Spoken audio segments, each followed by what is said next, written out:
Good And thank afternoon. you for joining this program today. As those who have joined the previous ones are much aware of this, we made mention of the fact that this webinars will continue for a while, and we'll be giving you timetables ahead anytime we are about to do that. So this is one of them that we are having today, and today we have one of the most important topics to look at. In fact, I have the privilege of being in this industry for a while, and I appreciate the fact that to date, we still find it difficult attracting investors. And as part of the process to find out what can be done properly, with the support of MasterCard through Capital Plus Exchange, GAMFIN is doing this program to bring us to a level that will appreciate how we can put our house in order and also be able to attract investors. But today's webinar is one of the many that GAMFIN and CAPLAS are hosting together through our partnership with MasterCard to strengthen Ghana's non-bank financial sector. Our program is called FIRST Plus, which stands for Financial Institution Resilience and Strengthening. So anytime you come across FIRST Plus, that is the meaning of it. And we coined this out of the project that we are doing. Now, FIRST Plus addresses common challenges across the industry through webinars like this, workshops, and then some training sections that will be coming later as part of this program. It's also provide one-to-one services to resolve specific issues or constraints that financial institutions may face, especially those who are keen in serving our MSMEs. The capacity building and technical assistance are being delivered by CAPLAS. Now, at the end of each webinar, we'll provide the contact information to you and then also give you materials and tools so that for those of you who want to know more can also go on. For today's webinar, we have a gentleman by name Paul Christensen. He will be explaining the processes that investors typically follow when they are considering investing in our financial institutions. And then next week, Wednesday, we'll have a follow-up webinar offered at the same time. We'll hear from one of our institutions, Oiko Credit, who has been providing credit services to financial institutions in Ghana. And that will give us the practical or add more to the practical things that we should know whilst we are seeking for investment. Now, throughout the webinar, we'll be encouraged that you submit your questions through the chat box, and then as and when we deem it right as part of this process, we'll pause for Paul to respond to your questions. Please make sure you listen to every level, everything that Paul will be telling us today. Make your notes, and then where you find it difficult to appreciate anything or understand any of the issues, you can always ask questions around it. Now, just a little bit about Paul. Paul Christensen is a board of director of two independent investment companies, providing growth capital to inclusive finance institutions in an emerging market like Ghana. Prior to this, he was the president of SureCap International, a pioneering fund which invested in microfinance institutions across Africa, Asia, and part of Europe. Paul really understands this business and has seen all types of institutions that have come through his door. And today we are privileged to have him on board to deliver this webinar and also give us an insight into some of the things that we know. So Paul, if you are ready, you can take over from me and then deliver to our audience. Thank you very much. Well, thank you, Yao, and I hope everybody can hear me okay. I want to thank you, Yao and GamFin, along with Cap Plus, for the invitation to speak to the group today. It's a real honor. I wish I could be there in person, but of course, as we all know, life has been interrupted. I'm coming to you today from about 9,400 kilometers away from the city of Chicago, where I live and work remotely now. And I wish I could say the weather was nice, but it is below zero this morning. So I wish I could be with you guys for more reasons than just being in person. Let me see if I can control my screen. Sorry about that. So here's what I want to do in the next 45 minutes. I want to sort of try to do three things before we open it up. The first is just to go back to remind us all about the need for capital, whether that's because your institutions are looking for money to invest in new growth opportunities, or you're looking to raise capital to meet a regulatory minimum capital requirement. I just want to sort of go back and just remind us, what kinds of instruments are we talking about? What can your institutions do in terms of raising new money? Number two, I want to talk about where can you find the money? To Yao's point earlier, how is it, where do you go knocking on doors to find willing investors? And last but not least, I want to get into what are the sort of, how does the process work? What should you know going in if you're going to start talking to either local or in particular international investors about what they're looking for and the kinds of terms that they're going to ask you for? So that's the goal for this morning, or this afternoon, I should say, your time. And let's just jump in. All right, you all know, you've read bank and microfinance institution balance sheets, but I want to just put this into context. You all know that assets minus liability equals the institution's equity. This is the sort of basic structure of a bank. And by the way, just in case you're interested, there's real data on here, not that it's relevant, but I did want to use some real data. So in the United States, as of September of last year, this is data from all US insured banks and savings institutions. They held about $23 trillion in assets. About half of that was loans. Other assets being the kinds of things that banks invest in. They fund those assets largely through deposits. 76% of that is actually deposits that they take from the public, but they also borrow a significant amount of debt, 14%. And of course, the difference, in this case, $2.3 trillion, or about 10% of all assets, is backed by tier 1 and tier 2 capital. If I drew this picture for microfinance institutions, it might look a little different in that I recognize many MFIs don't have as many deposits as a traditional bank for lots of different reasons that we could go into if there are questions. And so oftentimes you'll see a much bigger part of the balance sheet being debt. But for today's purposes, when I talk about raising capital, I'm really talking about raising debt and equity capital. And in particular, we're going to focus on equity, which is obviously what is needed for minimum capital requirements, and what's needed really, quite honestly, to fund the leveraged growth opportunities that you had in front of you.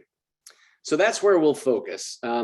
Deposit raising is an art in itself, deposit mobilization, and I know many MFIs have a strategic interest in doing that, but that'll be a topic for a different day.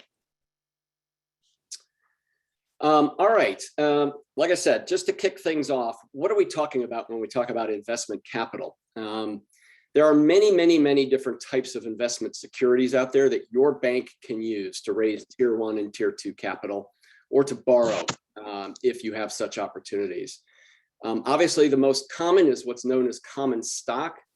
Common stock sometimes comes in different classes, A shares and B shares, but it is the most basic ownership interest that you can offer to new investors to invest money into your institution.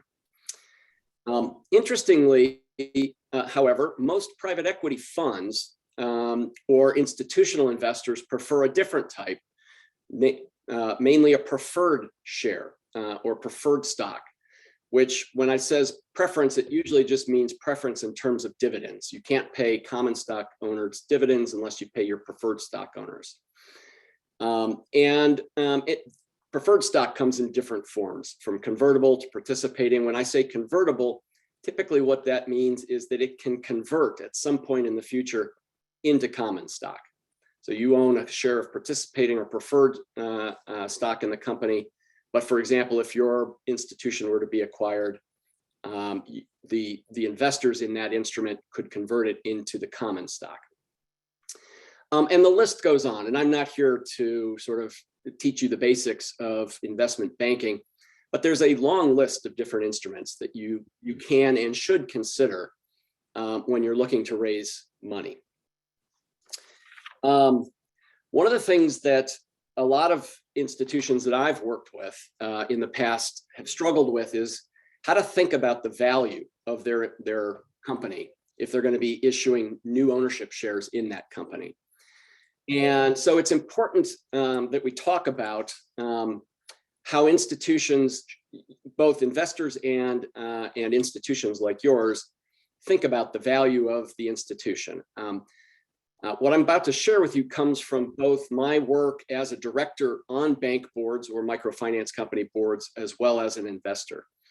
By far, the most common method that investors and institutions use to think about the value of their company is their book value, or what I call their NAV, their net asset value.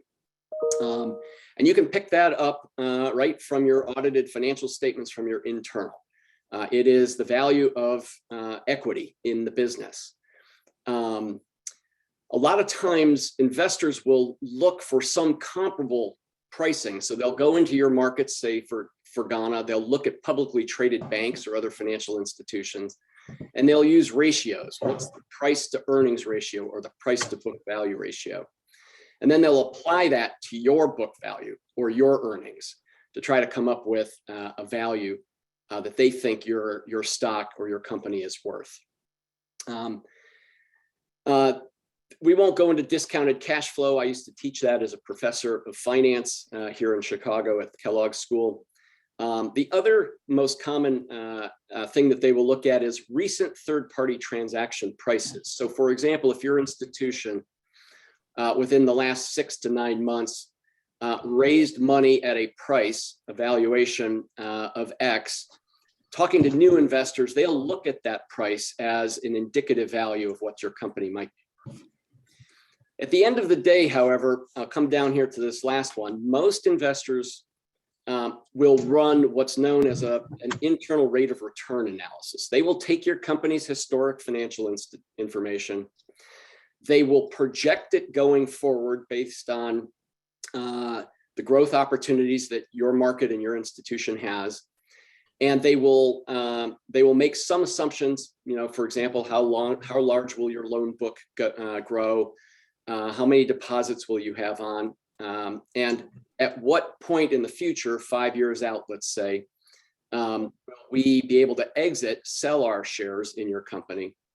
And they will discount those back and say that, we think we can make an 8 or a 10 or a 12% return if we invest this money in the institution today.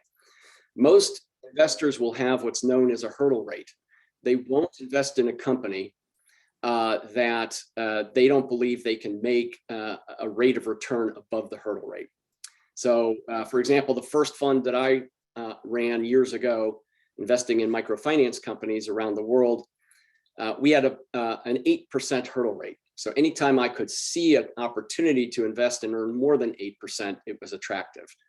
If I couldn't hit that hurdle rate, then we chose typically not to invest. So what are banks worth? I just pulled some of the largest global banks in the world. There is a huge variation in bank valuations today, from JP Morgan Chase and Bank of America that are trading at a premium to their book value at over 10 times earnings, down to on the lower end, you'll see Barclays and Deutsche Bank. So just because you're focused on your book value, your institution may be able to attract a premium, people willing to pay more for their shares and invest more money. Or in fact, they may recommend a significant. Last but not least, I do want to let you know, I believe most people on this call, if not all of you, work for or are involved with private institutions, private companies. So you're not going to be going to your local Ghanaian stock market to raise capital through an IPO. Most, at least institutional investors, will apply some discount to whatever you think or whatever they think the true value of the company is. And I just want you to be aware of that, because sometimes microfinance institutions are surprised when investors come in and they say, you know, we're only willing to pay 0.8 times your book value. Why are they lowballing us so much? These are some of the reasons why investors do it, and we won't focus on it, but I just want you to be aware. Obviously, the lack of liquidity in the shares for private companies is a disadvantage compared to being able to buy and sell shares anytime you want on a listed exchange. For many foreign investors, they're investing hard currencies, dollars, pounds, euros, but they're going to be investing in a local currency, so they're exposing themselves to some foreign exchange risk, and they'll discount the value that they're willing to pay for that reason. Country risk, political risk, different regulatory risks or constraints in the markets. So just be aware of that. Just because you have publicly traded banks you can look at, as a private company, you're probably going to trade at some discount to those valuations. Last but not least, if you're confused at times, and we all are, I admit it, even myself, as to how the process works, where do you find investors? My advice to you is to find a trusted, competent financial advisor or investment bank that can help you raise capital. They are experts on bank capital structure. They can help you decide between the different types of instruments. They have expertise in the different securities. They run valuations. And most importantly, they have access to the investor and the investor networks that you need if you or your board members aren't that well connected. They can help you stay in compliance with local legal and fundraising laws. They standardize the documentation process, which we'll talk about at the end. And in some cases, for an investment bank, they'll even underwrite or purchase the securities directly from you and then sell them off to different investors. So they can be very helpful. They're in all markets. There's some very large companies doing work across Pan-Africa, across the different African markets. And while they're expensive, oftentimes it's worth it, because they'll help you find the right kind of investors and negotiate the best deal that you can get. All right, so that covers number 2, or the first part of our agenda. And I should say, and you guys are probably already doing this, if you do have questions, please feel free to enter them into the chat box, which is being monitored by some of my colleagues here on the call, and we will get to them at the end. Okay, where do you find the money? Who's providing this kind of funding? And I'm going to start sort of on the big picture. This is a basic framework. You as an institution have to decide, are you looking for equity funds or are you looking for debt? Do you have enough? Are you adequately capitalized and you think you can grow and expand in the way you want through debt? And do you want to limit your search for money just from local sources meaning the Ghanaian market, or do you want to explore some of the international sources, which I'm going to cover in some more detail.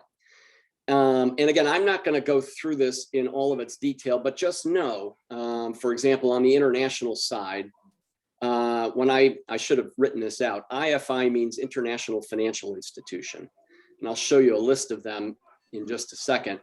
But these are institutions like the International Finance Corporation of the World Bank. They're one of the largest investors in the financial sector all around the world. They invest both directly in larger institutions and indirectly through funds like the ones that I'm associated with. You can get loans from them directly. You can get loans from the private placement funds, like I just mentioned. There are more sophisticated securitizations, CDOs. I've seen MFIs bundle up their loan portfolios and issue those to investors as securities. And of course, there's some new peer-to-peer lenders that are out there. But just know, I guess the takeaway from this is just know that you're not restricted to only looking at local sources, nor should you not be able to find an international investor. Don't give up hope. There are lots of different options for raising money. I think the other big picture thing I would encourage you to keep in mind is that there are three different basic types of investors, and it's important to know which one you want to talk to first when you raise money. And I categorize them as financial investors, strategic investors, and social investors. And they're very different. They're different in all of these 5 key ways. Financial investors are looking to invest in your institution for one reason and one reason only, and that is to maximize the return on their investment. They want to see dividends. They want to see capital appreciation. They're investing in you because they believe that you offer a better return than some other institution in the financial services space, or maybe even a different industry. A strategic investor is typically a company, another kind of financial institution that's investing for strategic reasons. They're looking to grow through acquisition of all or some of your company, or to create a competitive advantage. And a social investor, like I was, and the 2 funds that I still sit on, they're looking for you to create both financial returns as well as some kind of social impact, helping to fund the underbanked, helping to create loans and saving instruments for women in the community. There's got to be some social angle to it. Financial investors are willing to pay market prices for financial returns, meaning that they're not going to quibble that much about, if they believe the returns are there, they're not going to quibble about the pricing you're setting. A strategic investor, like another financial institution, they're often willing and able to pay more, higher prices. And that's because of the synergies they expect to get through investing in you. Access to your branch network, access to your online payment systems, whatever it is that they're looking to acquire. And social investors are usually somewhere in the middle. Sometimes they're willing to take even a lower return or sacrifice commercial returns for social benefits. Financial investors are passive. You're not going to hear from them. They're not going to own a huge amount typically in your institution, but they normally let management and the board do their thing. Strategic investors are much more active. They often seek to control or manage the company directly. And social investors, like the ones I'm affiliated with, they can be active. Many times they'll try to seek a seat on your board. They'll want to be a technical assistance partner with you, provide you access to different network services. I think I'll stop there in the interest of time, but just be aware that not all investors are seeking the same thing. They don't think about value the same way. And just know that there's lots of choices out there. All right, I promised I would show you some of the largest international financial institutions. This is what I call, jokingly, the alphabet soup of investors, because each of these institutions, as you can see, has an acronym associated with them, from the IMI, the International Monetary Fund, to the IFC, to MIGA and IBRD. They come in two flavors. There are multilateral, meaning multiple countries that are shareholders in these institutions. And then there's bilateral, single countries that invest directly in microfinance companies and DFIs across the world. I know I've dealt with at least half of them, the institutions on this. They were investors in my fund because, remember, again, if you tend to be a smaller institution, and by small I would say if you're a company whose balance sheet is less than 10 or 20 million dollars, these large institutions will probably not invest in you directly.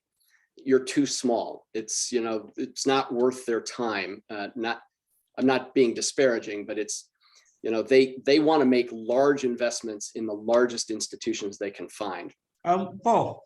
Yeah. When you are done with this session, there's one question that somebody is asking that I cannot wait. So please, when you are done, what's that question?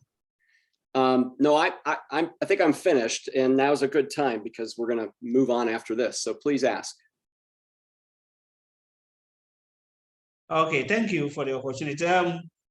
The person is asking that what type of capital is cheaper, my financial institution, and when he talks about that, the size of that financial institution is roughly about $800,000. So he's looking at an investment that will fit such a. So I'm sorry, y'all. The question is, what kind of type of capital is cheaper? Cheaper, yeah. For a smaller financial institution. Yeah. Debt or equity, and what would be the main reasons for that? Yeah. So the answer is it depends. For a small institution, many small institutions think that raising equity capital is cheaper. And they think that for one reason only, and that's because it doesn't come with interest payments, right? There's no, if I buy shares in a small financial institution, an MFI, your company may or may not pay dividends. Typically, small institutions won't pay dividends. You shouldn't pay a dividend to your equity holders. Why? Because your growth, you're looking to redeploy any profits or retained earnings in growing the company. You shouldn't be giving that money back to your investors. Investors at that early stage should be waiting for you to grow and own a piece of the company. So many MFIs will think that that equity is the cheapest because there's no interest or principal payments associated with it. That said, as a former finance professor, I can tell you that the cost of equity is higher. Why? Because equity is the riskier investment. It's not debt. There's no guarantee. There's no, if the company were to become insolvent, right? The equity holders have to wait. The debt holders get their money first. And you are all good bankers, so higher risk means higher return. So an equity investor, the true cost of equity is actually higher than debt. But for a small institution who doesn't want to be faced with debt payments, raising capital now through equity is probably the smartest way to go. I hope that helps. Thank you. Can I do a follow-up question before you move on? Why would you want or need to look at international funders if there are plenty of local funders in a country like Ghana? Yeah, so it's a good question. Again, if you're small, these institutions are probably going to be out of reach for you. You could call all of them up and say, hey, I want to borrow, or I want to seek a $200,000 investment. And they'll put you in touch with somebody else because these institutions have balance sheets of their investments measured in the billions, if not the hundreds of billions of dollars or euros. That said, it's often good to seek them or to talk to them, whether they're investing directly or indirectly, because they give, if you will, they have a lot to offer besides just their money. These are very reputable institutions.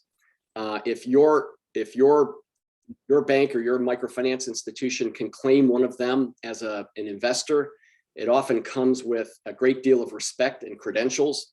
I used to call this the seal of good housekeeping, right? So if KfW from Germany is has a member on your board and is an investor in your company, it sets you apart in important ways. They can provide access to you to oftentimes technical assistance funding.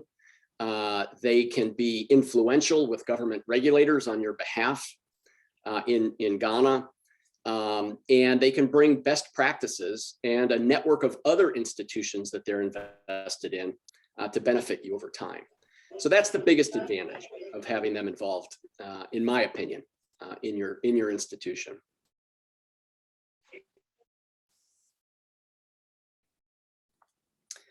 Okay, I'm conscious of time. And that said, we don't have to get through all of these slides, but I did want to cover the next topic before we open it up more broadly to questions, if that's okay. There are many, so that's the public side of investing, right? So those were the international institutions, but there are plenty of private investors, venture capital firms, private equity firms. These are Africa's largest PE firms at the moment. I took this from a compilation from African Capital Digest. I don't know offhand whether they have offices in Ghana, in Accra. I suspect some of them do. I also suspect that all of them would be open to considering opportunities to invest in Ghana. I've worked only with a small handful of folks, including Actis, which originally was with CDC out of the UK, but is now independent. Leapfrog Investments, I know because we've co-invested along with them. But these are all large institutions. They all have assets under management, meaning they're controlling funds of over $500 million USD. So they're quite large. But there are many smaller funds and locally owned funds as well that are worth talking to. But again, you may need to contact an investment advisor or an boutique investment bank to get access to them. All right. The last thing I want to cover, and we'll try to do this in 5 or 10 minutes so we can open it up, is I want to talk about the process, the how. Once you start on this journey and you start talking to somebody other than the founders of the institutions or friends and family or your local bank, once you start talking to institutional investors, here's what I think you ought to know about how what the process is that they'll use and how they're going to go about considering whether or not to invest in your institution. Everybody's got their own list of investment criteria, but in general, there's some common factors that everybody's looking at. Institutional investors are definitely going to want to see audited financial statements.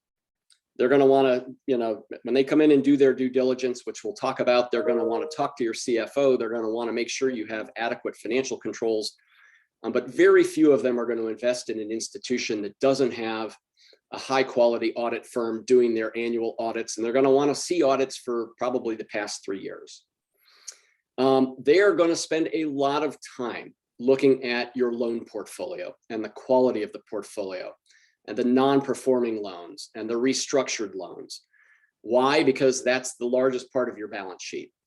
And they're going to drive you crazy because they're going to want to see an institution that even if your portfolio quality is not perfect, and none of ours is at the moment, post-pandemic or during the pandemic, they're going to want to make sure that you are on top of the loan portfolio, that you don't have any sort of non-performing loans that aren't either fully reserved or at least in the process of being reserved.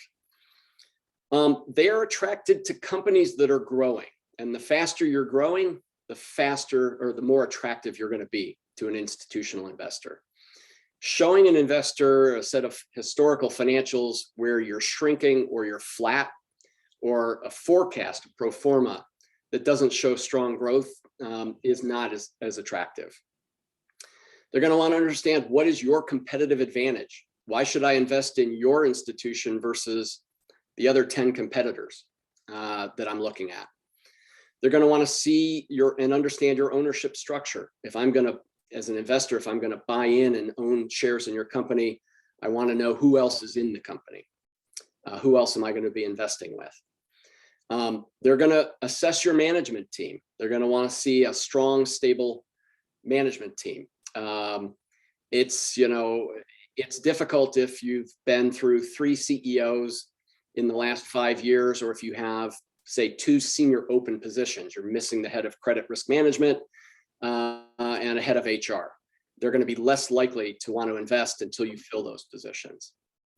They're going to look at your governance structures, your reputation, and like I said before, they may want to see a history of dividends, or at least a forecast that shows that dividends are going to be available in the future. So those are some of the things that they're going to look at before they're going to want to seriously sit down and talk to you about making an investment. And so think about your own institution and how you rank. You know, if you were honest with yourselves, you know, would you say that you're well positioned, or you need to do some work in each of these areas? All right. Get ready to negotiate. Institutional investors have lots of terms and conditions. These are just some of the common ones that you should be prepared to discuss with them. Obviously, the first one is the share price, the valuation that we talked about earlier.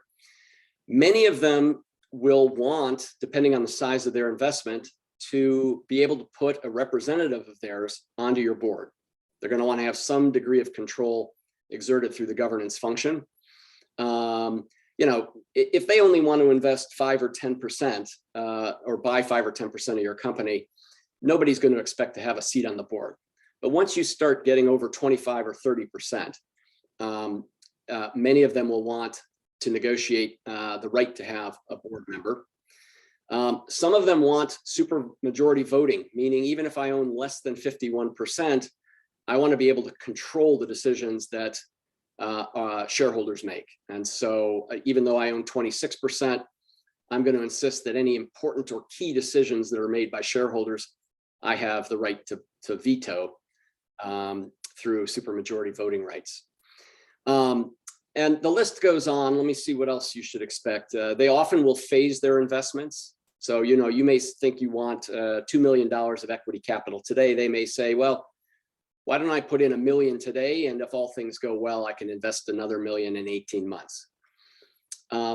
They may want to ask you about exiting. Many funds like the ones that I ran are what's known as closed-ended funds. They have limited life. They have to return their money to their investors after a 10-year period. And so they may ask you for some guarantee that after a certain amount of time that you buy them out, that you will work with them to seek an exit so that they can cap or monetize the investment. I won't bore you with anti-dilution tag-along rights, but get ready. They often will try to impose reporting requirements well above and beyond what you're already doing for your board or your regulator. They will often impose social and financial covenants, meaning they'll try to restrict the kinds of loans you make to different industries. They'll want you to assure them that you don't lend to companies that use child labor, that you have an active environmental, social, and governance system in your institution. And many of them will be willing to work with you on those things, but they will be requirements should you choose to accept their investment. Let's see. Next, I'm not going to bore you with the documentation. Like I said, if you have a good investment advisor, they'll take care of this for you. But just because you reach an agreement doesn't mean the deal is done. All of that agreement has to be documented in share purchase agreements, subscription agreements, amended charters, amended shareholders agreements.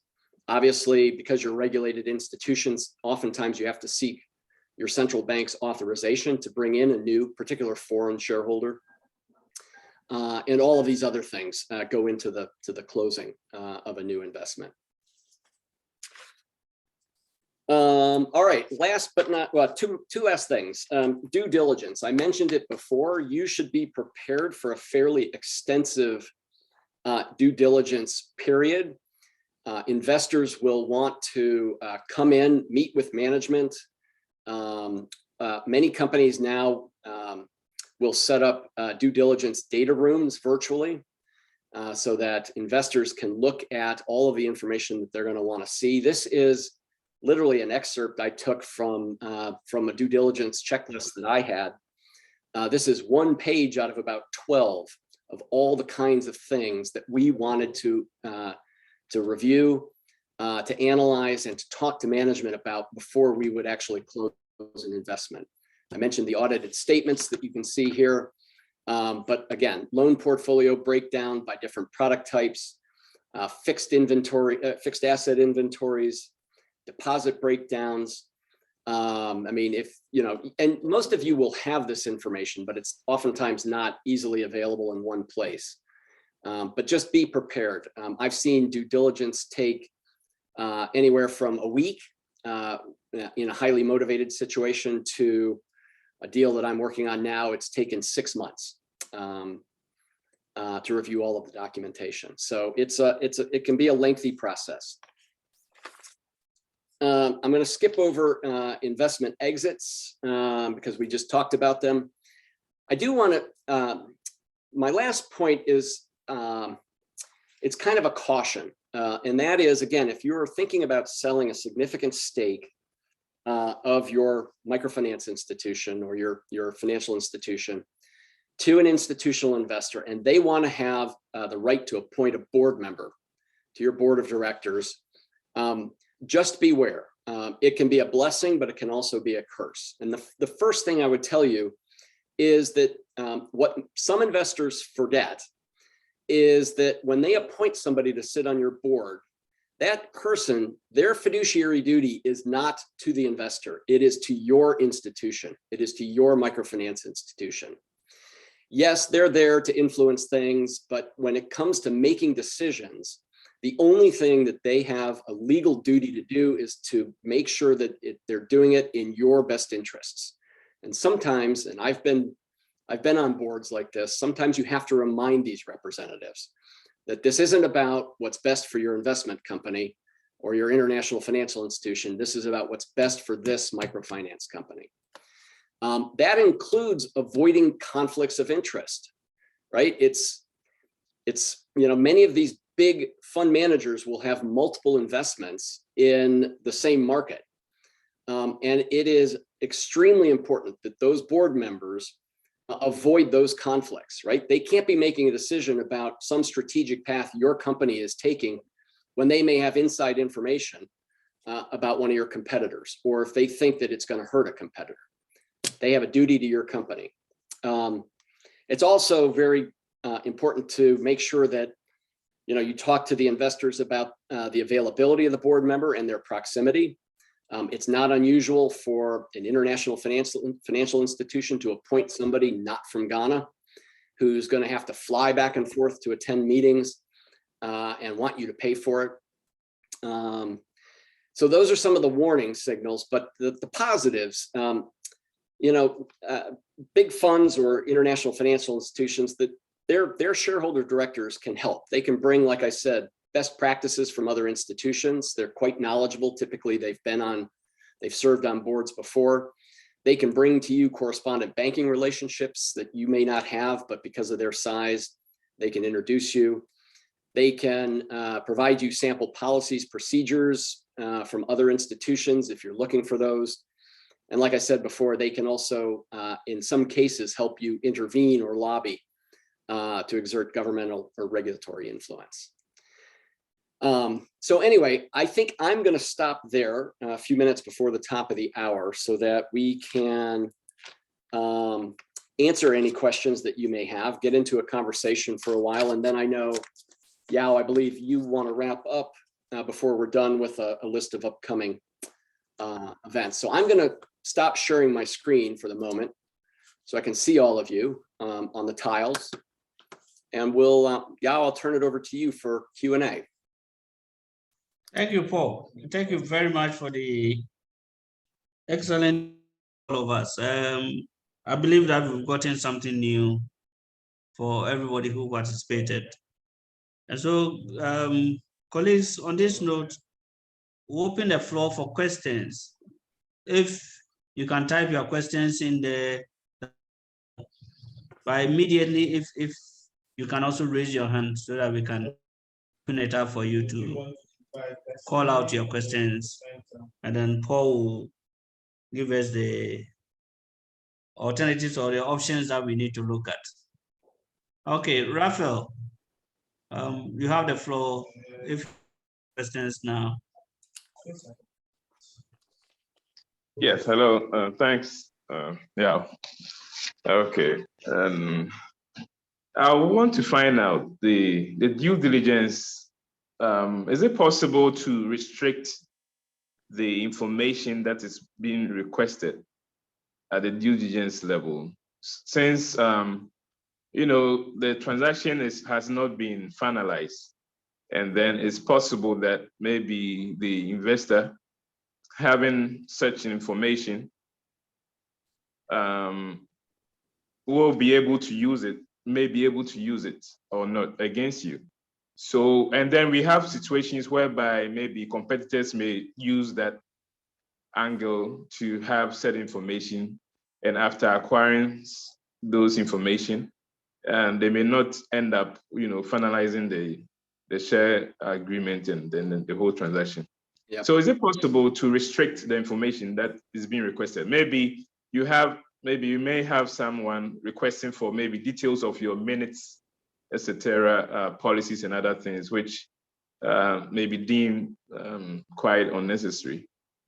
So that's what I want to know. Okay. Yeah. Thank you. No, thank you, Raphael. Paul, if you can take the second question before you answer, but please make sure your questions are straight to the point, very short for us. Okay. Christopher, if you can come in and ask your question.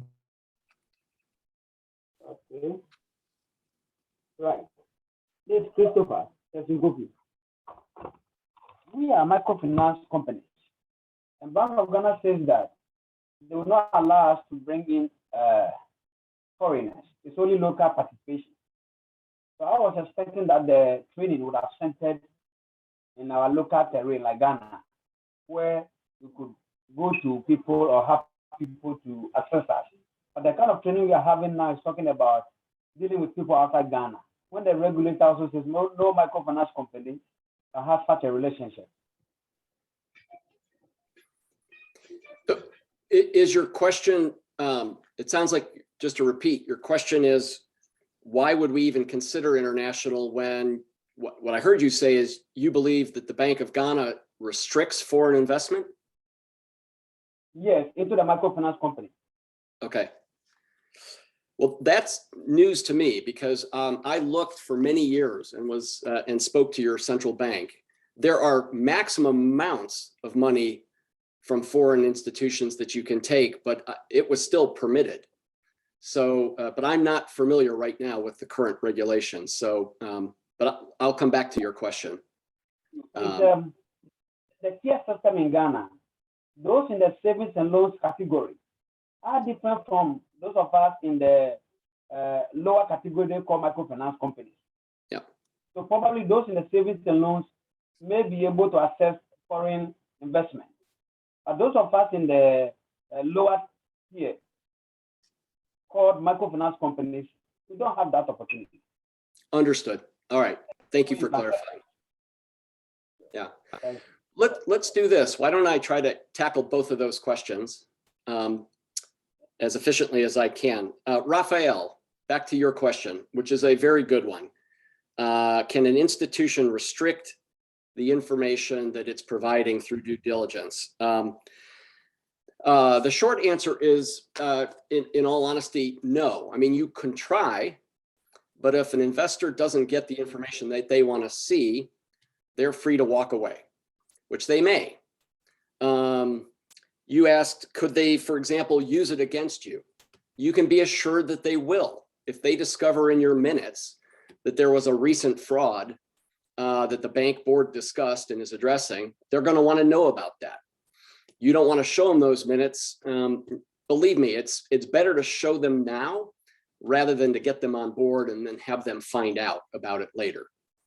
That said, before you share any information with a prospective donor, you should have a negotiated term sheet. If not, at least you should have a non-disclosure agreement, a tight attorney drafted confidentiality and non-disclosure agreement, so that an investor who you do share information with is not going to be able to use that information against you with a competitor, or do anything to disclose what is proprietary. But at the end of the day, you can try to restrict it, but if they ask for it, they're going to want to see it. And there's almost nothing that's off limits, because they're going to say, look, we've signed all of the non-disclosure agreements. So there you go, Raphael. That's my short answer to your question. Christopher, I think it was Christopher. The question you asked about restricted money, you are right. Now that I recall, the smaller institutions, I spoke mostly when I was in the market years ago to the largest MFIs or regulated MFIs and the savings and loans institutions in Ghana, and they could take foreign money. I don't remember what the maximum amount was. But if your institution is small, or tier 1 through 3, where you can't accept foreign money, then you're going to have to work the local channels, right? There are local PE funds, there are pension funds, there are wealthy individuals who you can seek out to seek both source, debt and equity capital. Banks, for the most part, I don't know whether any of you have been able to source bank loans. But banks oftentimes will be willing to consider on lending to an MFI for their lending to their customers. But it's typically a secured loan, high interest rate. But most time banks aren't going to be considering equity investments in your company unless they are looking to acquire your institution and merge it into their own banking operations. So anyway, Christopher, if that was you, I appreciate you pointing out the fact that there are limits or it depends on your regulatory status as to whether you can seek international funding or not.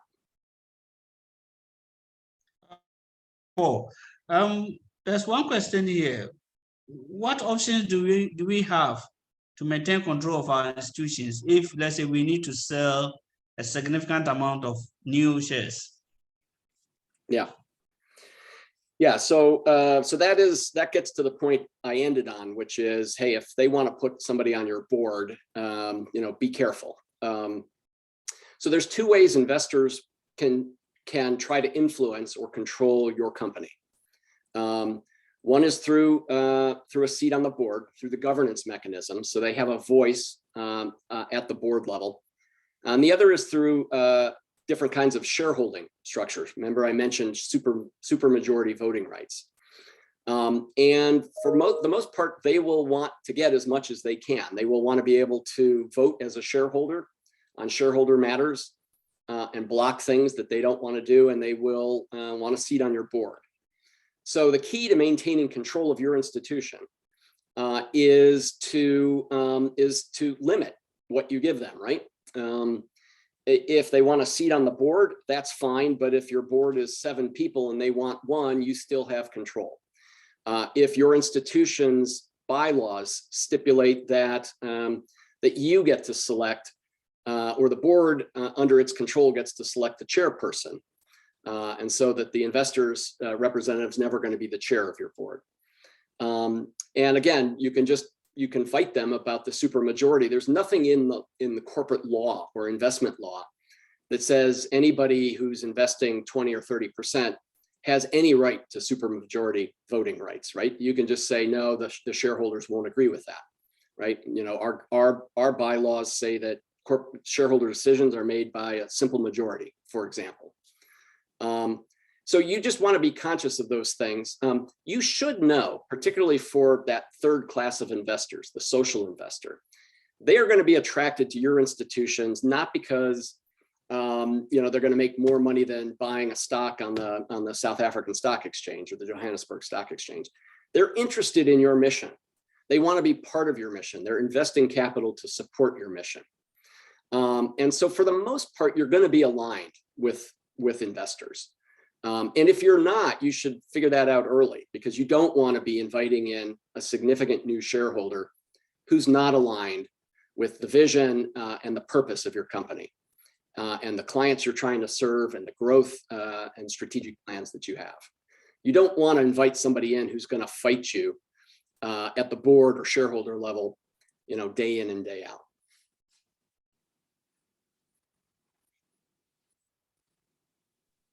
Good. Thank you very much. Colleagues, any last question before we allow Paul to take leave of us?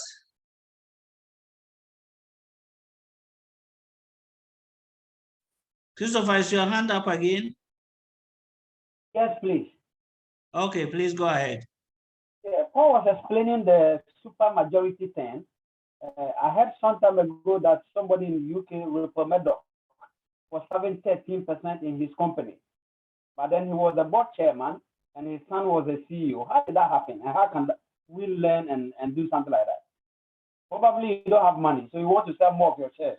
And you have limited shares like 13%, like the Rupert Murdoch issue I just mentioned. But how do you still maintain the control? He was explaining it, but I didn't get it well. The strategy.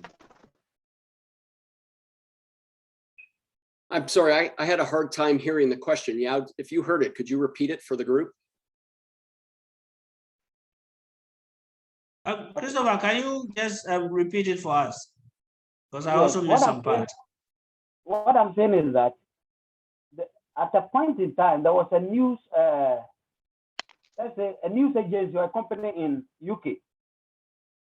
And then the chairman of the company was by name Rupert Murdoch. And his son was also the CEO. But we were told from the news that he was just having 13% in the company, yet he was able to control the company. And I'm asking, how was that situation done so that we can learn from it? Now we are interested in selling off shares to people, and probably the share price you are selling, the money people will bring will reduce the shareholding you are having now. But if your shareholding goes down, right, how do you still maintain the control? You spoke about supermajority, but I didn't understand it well. All right. So if I understand what you're saying is, how can you were talking about a specific example that I'm not familiar with, but you have an investor who's the chairman of the bank and his son is the CEO. Is that correct? Yes. All right. So, which by the way is not uncommon in small family-owned, entrepreneurial institutions. They're family businesses.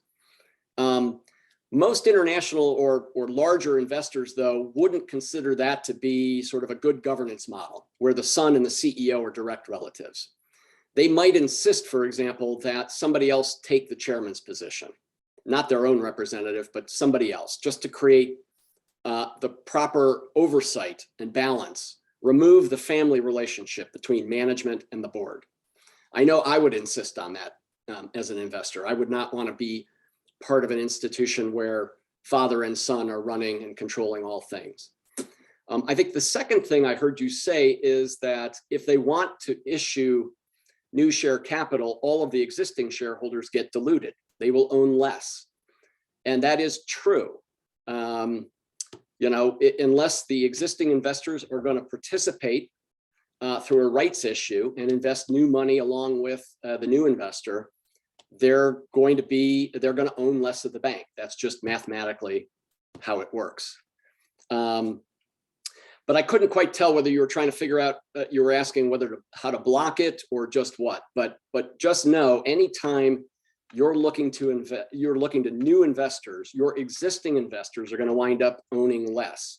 That doesn't mean they're going to own the value of their ownership is going down, right? Because they're going to be given new shares in return for capital, for cash that's going to go on your balance sheet. So if I owned 5% before the new investor who's going to buy in half, now I'm going to own 2.5%. But the company's now theoretically worth more because you're investing in the future. Yes, but I was asking whether there's a clause, probably something legal you can put in order to protect such investors. Let's say there's a shareholder. Is there some legal mechanism you can put in like the charter Yep.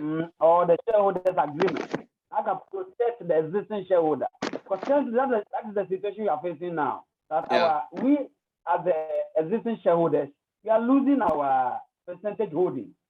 Yeah, you can. I now understand your question. We're getting into the question is sort of what can we do as existing shareholders to protect our interest in the company if a new shareholder comes in. There is something, Christopher, and it's technical. There is something that we call in the investment business tag along rights. So your company would have to amend its shareholders agreement to say that all existing shareholders have the right at any point that new money comes in to participate in that offering, to tag along with the new investment coming in. And that would give you the right, not the obligation, but at least the right to avoid dilution, but you would have to be prepared to put more money into the company. And if you don't, you will be diluted anyway. You will lose some of your ownership interest in the company. So it's technical, and if you want, we can correspond by email if you have more questions on that.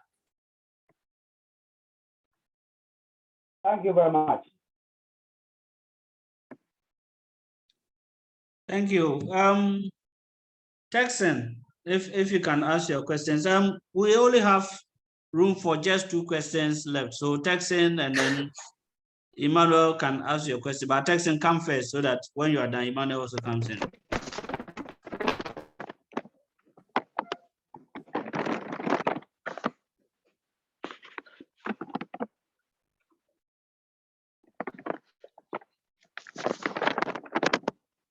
Hello, Texan, unmute yourself and start talking, please.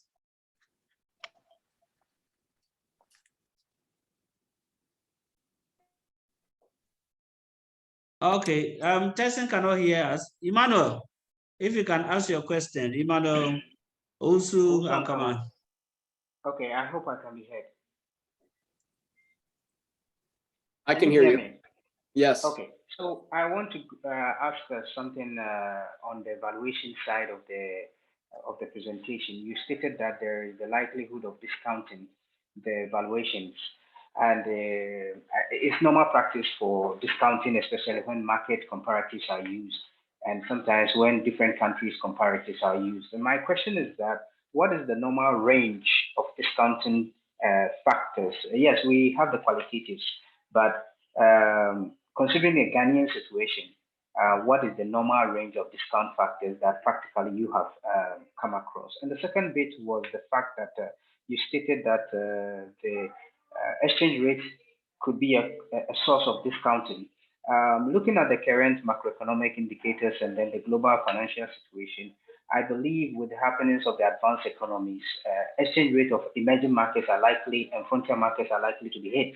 How high do you think such exchange factors will play in the immediate and immediate future capital raising in Ghana? You could help me with that. How much will it weigh on the discount factor? Thank you. Yeah. Thank you, Emmanuel. 2 very good questions. To answer your first question, there's each investor will have their own perspective, but what I've seen as a typical discount range is anywhere between 10 and 20%. So example, publicly traded bank in Ghana, if they're trading at say 1.2 times book value, an investor might knock that down in the case of a private, smaller, higher risk company to 1%, maybe up to a 20% discount. And again, it's all negotiated, right? There's no formula. So just because your investor says, "Hey, I don't want to pay what the publicly listed banks are worth," doesn't mean you have to accept it. But I would say that anybody who comes in is using sort of a 10 to 20, and they won't. By the way, they aren't going to tell you what they're discounting it. They're just going to say, "We think your shares are worth X thousands CDs." I mean, it's just, but they will have plugged something into their model. So a typical range is 10 to 20%.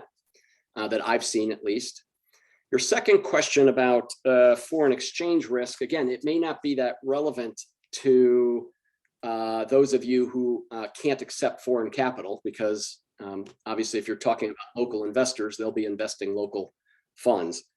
But I know typically when I used to run the numbers, when we were considering investments, I would look at your country's historical exchange rates and any devaluation in it. And then I would apply that number kind of going forward, unless there was some, concrete indication that exchange rates were going to stabilize or unstabilize in some way. So for example, the funds that my funds that I'm associated with are US dollar-based funds. So we have to sell our dollars to buy your local currency to invest in your institution. And in my forward-looking projections for your bank and my returns, I would discount any dividends and the future value of your company at a compound rate of, pick the number, 3 to 5%. If I think that's what the US dollar is going to be worth going forward. I'm not an expert on the Ghanaian monetary policy, your current or future inflation environment, so I can't give you a number specific to Ghana. But just know that foreign investors will be applying in their own internal return models. They'll be applying some foreign exchange devaluation, which is hard to hear for many, because your bank may be doing extraordinarily well. But if for reasons beyond your control, the value of your currency is going down, that's a negative in the discount in the investor's mind. I can tell you in all honesty, and maybe I'll end with this, the deals that I lost the most money on were in countries outside of Africa, I should say, outside of Africa, in parts of Eastern Europe, where the exchange rate against the US dollar just blew up, right? The government woke up one day and just devalued the currency by 50%. So as a dollar-based investor, my investment in the institution was doing great, but suddenly I can't get dollars back out at the rate that I put them in at, right? And so those investments for us went bad. So it is a significant issue for foreign investors to deal with foreign exchange risk.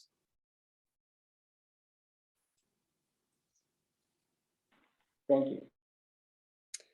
All right, Emmanuel, thank you. I don't know whether Jackson was able to get back online. Hello, Jackson, are you back online? I don't think so. Okay. So thank you very much, Paul, for the insightful presentation.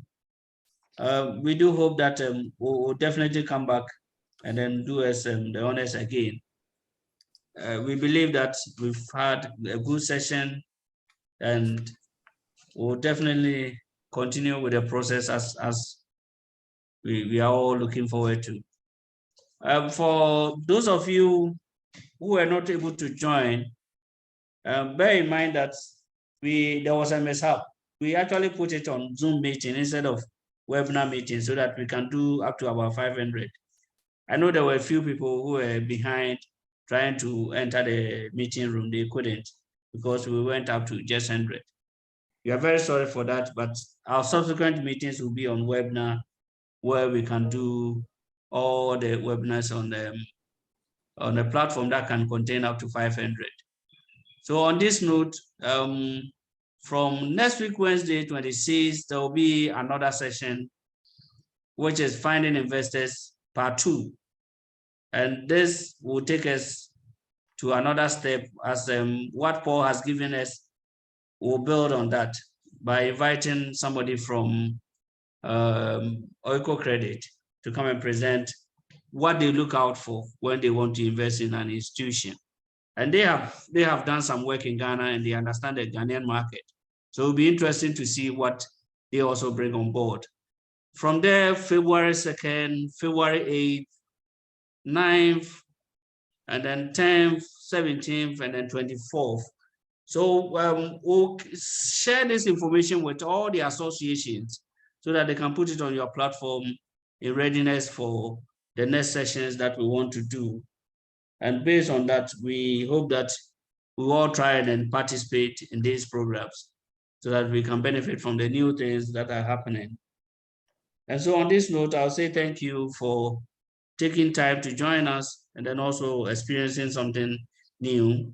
As we said, we'll share all the information that will be out of this meeting with you, as well as the recording. If the recording is too heavy, we'll actually put it on GAMFIN's website. So those of you who can download can also go there and then download it. Apart from that, all the materials will be sent to you. And anytime there are questions that you still need clarification, you can always send them through GAMFIN and then we'll find answers for you. Thank you very much for your time. And on this note, we'll bring this today's meeting to a close. Thank you.